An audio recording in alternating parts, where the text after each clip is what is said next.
Guys, जैसा कि हमने पिछले एपिसोड में देखा था कि मिस जून ली तियांग के मेंशन में आकर के उसके सारे पैसे लेकर के चली जाती हैं और उसे समझाती हैं कि अगली बार जब भी तुम मेरे सामने आना तो ग्रीट करना और अपना सर झुका करके रखना, ये बात तुम कभी मत भूलना। अब यहीं पे हमारा सीन शिफ्ट होता है और दिखाते हैं मिस जून जैसे वहाँ से चली जाती हैं, ली तियांग को तुरंत हार्ट अटैक आ जाता है क्योंकि मिस जून ने उसके सारे पैसे और प्रॉपर्टी के कुछ पेपर ले करके वहाँ से चली जाती हैं। और तभी ली तियांग बोलता है कि मिस जून, मैं तुम्हें जान से मार दूंगा। एक तो तुमने मेरी बेटी की ज़बान काट दी और उसे पॉइजन दिया और मेरे सारे पैसे लेकर के चली गई। तभी ली तियांग की सांसें रुकने लगती हैं और वो वहीं पे लेटा लेटा बेहोश हो जाता है। तभी उसका सर्वेंट उसकी नोज के पास अपना हाथ रख के चेक करता है वो जिंदा तो है। और तभी हम देख पाते हैं एम्परर इन लोगों की बात सुन रहा होता है और यहीं पे सीन शिफ्ट होता है और हमें दिखाया जाता है बेंगलुरु सिटी के स्ट्रीट का सीन, जहाँ पर मिस जून अपने पावर से अपने आई ब्रेसलेट को कैट के फॉर्म में ट्रांसफर कर देती हैं। और तभी उनका कैट और वो दोनों लोग वहाँ पे चलते हुए एक शो को देखते हैं जो कि टाइगर शो था और उसे देखने के लिए वो लोग आगे बढ़ते हैं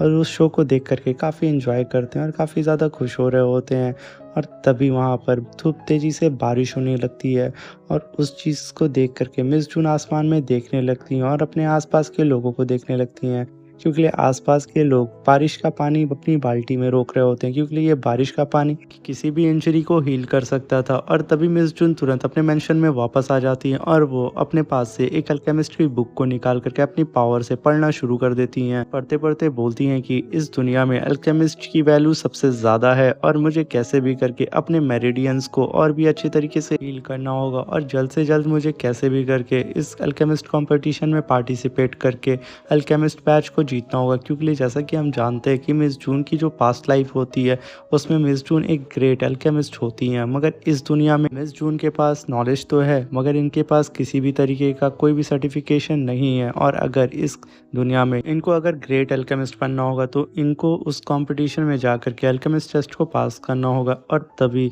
मिस जून की कैट आकर के बोलती है कि मिस, आप जा कर के यहाँ की पिल पवेलियन में क्यों नहीं चेक करते हैं, क्या पता आपको कोई हर्ब मिल जाए जिससे आप अपनी मेरिडियंस को जल्द से जल्द हील कर पाए। मिस जून इस चीज़ को सुन करके कहती है, हाँ तुमने सही कहा, मुझे जल्द से जल्द जा करके यहाँ की पिल पवेलियन में अपने लिए कोई अच्छे से हर्ब को सेलेक्ट करना होगा। और तभी मिस जून पेपर पे उस हर्ब की सारी डिटेल लिख देती हैं और तभी उनकी कैट कहती है, तो मिस जून किस बात की देर है, हम यहाँ से चलते हैं और जल्दी से जा कर के पवेलियन में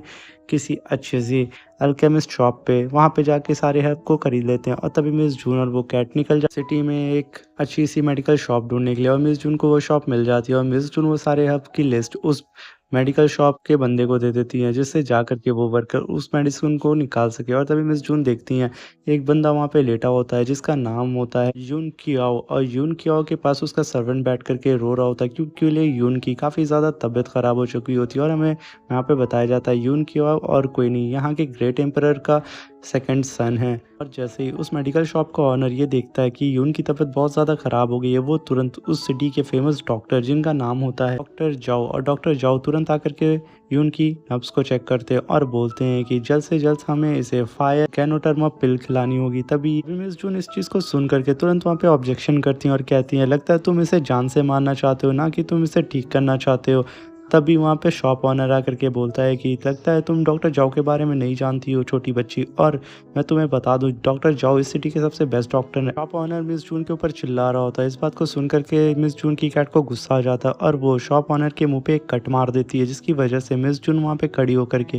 हंसने लगती है शॉप ऑनर की वजह से और अपनी कैट की हरकत की वजह से। और तभी हम देख पाते हैं शॉपकीपर तुरंत वहाँ से वो फायर मेडिसिन हब लेकर के आ जाता है और तभी डॉक्टर जाओ उस पिल को यून को खिला देते हैं जिसकी वजह से यून काफ़ी हद तक ठीक होने लगता है। इस चीज़ को देख करके वहाँ के आसपास के लोग कहते हैं कि डॉक्टर जाओ बहुत ही ज़्यादा टैलेंटेड हैं, क्योंकि डॉक्टर जाओ से तो ट्रीटमेंट कराने के लिए जून फैमिली भी रिक्वेस्ट करती है। इस बात को सुन करके डॉक्टर जाओ और भी ज़्यादा खुश होने लगते हैं। तभी वो लोग और भी ज़्यादा डॉक्टर जाओ की तारीफ़ करने लगते हैं और हम यहाँ पे देख पाते हैं कि यून का सर्वेंट यून को सहला रहा होता है और यून की तबीयत अचानक से और भी ज़्यादा ख़राब हो जाती है और वो खून की उल्टी करने लगता है, जिसे देख करके आसपास के लोग और भी ज़्यादा हैरान हो जाते हैं। और तभी मिस जून कहती हैं, देखा मैंने तुमसे पहले ही कहा था कि तुम इसे सही नहीं बल्कि मारना चाहते हो। डॉक्टर जाओ बोलते हैं कि मैंने तो इसे फायर पिल खिलाई थी, आखिर ये कैसे हो सकता है कि मेरी खिलाई हुई पिल यहाँ पे इस तरीके से रिएक्ट करेगी। तभी मिस जून कहती हैं कि क्या तुम्हें बेसिक नॉलेज नहीं है कि फायर और आइस एक दूसरे के खिलाफ काम करते हैं, और तुम्हें ये भी नहीं पता कि फायर पिल खिलाने की वजह से इसको और भी ज़्यादा तकलीफ होगी। तुम्हें ये नहीं पता कि ये जो यून है वो अपनी माँ के पेट में ही ये आइस डिजीज़ को लेकर के पैदा हुआ था, और तुमने इसे फायर पिल खिला दी। तभी